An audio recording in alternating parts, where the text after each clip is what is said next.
ഷനവാസ്. അല്ലട്ടാ, ഒരു ഗിവൻ ടേക്കാണെന്ന് വിചാരിക്കരുത്.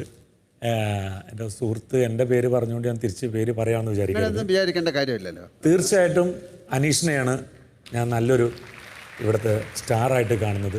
വേറെ ഒന്നുമല്ല, ഒരു സാധാരണക്കാരനായിട്ട് വന്ന്, ഒരു കോമണറായിട്ട് വന്ന് ഇവിടെയുള്ള സെലിബ്രിറ്റീസിനെ മൊത്തം അനീഷിൻ്റെ പിന്നാലെ അനീഷിനെ ടാർഗറ്റ് ചെയ്യുന്ന രീതിയിലോട്ട് ആക്കിയെടുത്തത് അനീഷിൻ്റെ മിടുക്ക് തന്നെയാണെന്ന് ഞാൻ പറയും. അന്ന് പിടിച്ച അതേ ആ ഒരു ഞാൻ ജീവിക്കുകയാണെന്ന് അനീഷ് പറയുമെങ്കിലും ഞാൻ പറയുന്നത് അത് ഗെയിമാണ്, സ്ട്രാറ്റജിയാണ്, അത് ഒരു കിഡ്ലം പ്ലെയറാണ്. അതുകൊണ്ട് തന്നെ അന്ന് പിടിച്ച അതേ പിടുത്തം ഒരു ലൂസ് ആവാതെ ഇന്നും അവൻ പിടിച്ചുകൊണ്ടിരിക്കുന്നുണ്ട്. ലാലേട്ടൻ കുറച്ച് നേരത്തെ മുമ്പ് ചോദിച്ചു എന്താണ് സ്റ്റോർ റൂമിലോട്ട് ഓടുന്നത്, അതുപോലും തുടക്കം മുതൽ ഉള്ള ഇന്ന് വരെ അത് കണ്ടിന്യൂ ചെയ്യുന്നുണ്ട്.